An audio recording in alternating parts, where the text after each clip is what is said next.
So that was able to give us a highlight. And then I'm going to talk about what I call manager comps, and they're free drinks, but it's another option or program that employees were using to abuse the system. So once we removed a lot of the opportunities, we focused on the first method of counterproductive behavior at the POS system, and that for us was the delete before activity. And again, we removed the cancels, delete afters, so the delete before number was going to be very critical for us measuring. But we knew we weren't able to watch every employee every day trying to isolate who's abusing the system or using a delete before to steal cash, as I put it. So what I can tell you is in 2004, once we finally had visibility through iControl, I believe that 18% of every 100 items, not transactions, but items entered in the register were deleted. That is a very high number in the industry. Goals should always be below 5%. So we targeted that. We actually used that as a filter, and I'll explain what that is in a minute. But basically, by the end of this year, now we're at over 400 stores, our delete before percent will be at 3.25%. And that translates from a 2004 to 2009 number of over $10 million for us. Now, again, is all of it theft? Absolutely not. There is a reason deletes occur for the right reasons. But again, you can understand the abuse. So once we understood that, we had to figure out how do we monitor 6,500 employees at 400 locations to isolate who's the abuser, the offender. And that's where obviously the exception comes in. So we developed filters, and I'm going to kind of walk through a couple examples of filtering that we use, realizing that there's no way we could see everybody all at once. So we highlight what I would call the high, the medium, and the low. And what I mean by that is if you're low in the radar, you're way below the numbers, your numbers aren't that bad, I won't worry about you right now. And fortunately, you're going to say at least 60% of your employees are at that number. The medium range, what we've decided is we actually developed, along with our exception-based reporting, what I would call a letter campaign. And we basically wanted our employees to know that we were monitoring the POS activity. We were monitoring it from a guest service, customer service, accuracy on the POS, all that, so they know it's not because we think they're stealing, it's more about accuracy. But we would do that by sending them a letter and basically telling them your numbers are higher than other people in your store. I'd like for you to explain to me why that is and what you can do to reduce it. That again puts a little spotlight on the employee we're monitoring. If you're in the high range, if your number is way out of whack, it's very obvious you're doing something you shouldn't be doing. You don't get a letter. You don't get nothing. You get an investigation. An investigation for us could be we go into a shop. It could be that we just do more research and we talk to the right people and we feel that eventually it's time to sit down with the employee and interview them. And we were able to eventually get people to admit that they were stealing through this process. So once we've established that, we set up what we call filters. So as you can see, I'm going to go ahead and surf through a full week at Caribou Coffee for delete before activity and give you an idea of what that looks like. While it's waiting, the other thing that I'd like to comment on is the letter campaign for Caribou around delete before. So when we started in 2004, which was about the fall, to October of this year, we have sent over 9,000 letters out. So when you think about we on average have 6,000 employees in our business, we've threefold how many people that have received a letter from us, and not many are duplicates. The interesting thing about that is we also did an analysis, and we discovered that 50% of the employees who received a letter are no longer employed at Caribou after 3 months. And I think some of it, we don't know why. Maybe it just happened. Maybe it was coincidence. But some of it, I think, because our store managers, now that they're aware that this person's kind of been singled out as monitoring, probably tightened the screws a little bit, made sure they were doing the right things, eliminated opportunity, or this person realized, I better cut when I can before something worse happens, which is what I believe in most cases has happened.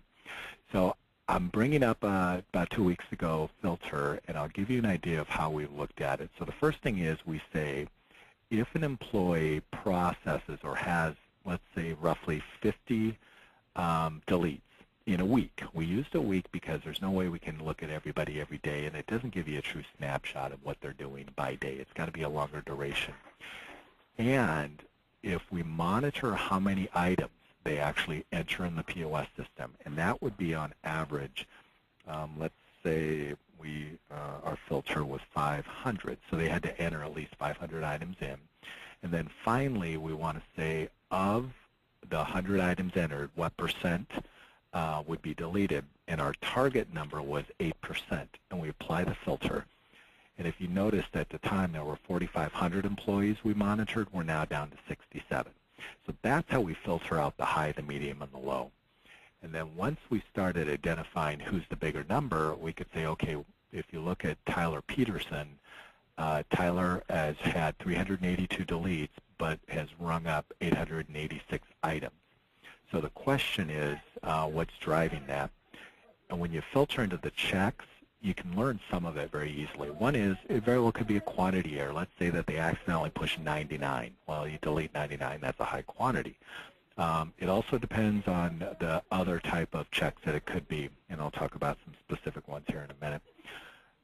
Sorry for the delay on the showing, but it should be up here in a minute.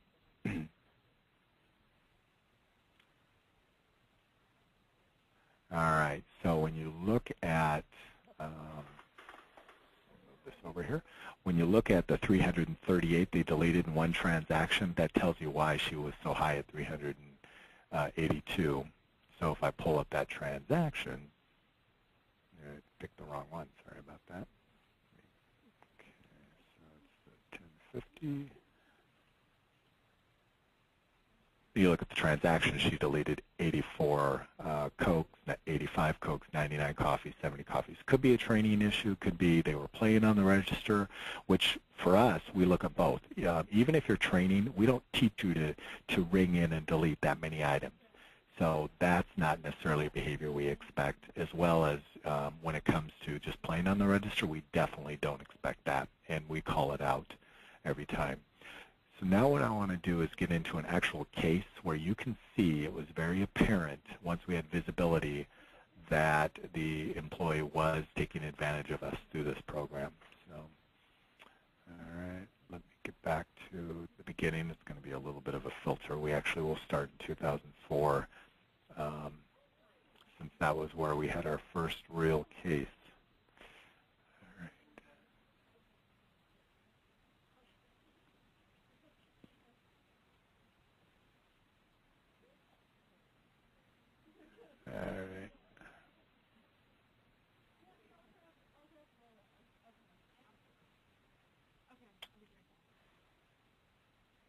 All right. Now I remember. July. All right.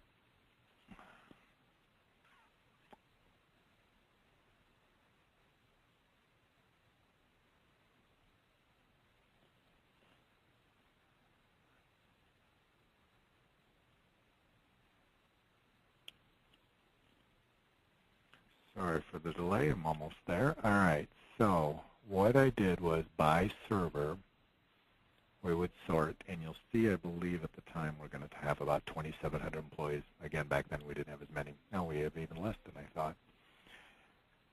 And then applied the filter.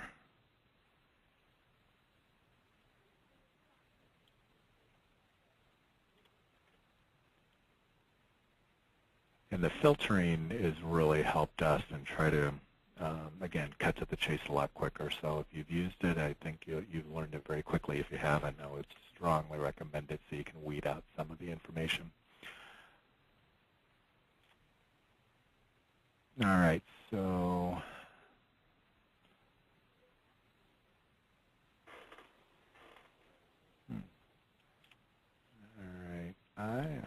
I apologize. Mike, they just want you to speak up just a little bit louder. Okay, thank you. Yep. Sorry, I'm actually having a hard time finding the sort that I was looking for, so give me a second to find that.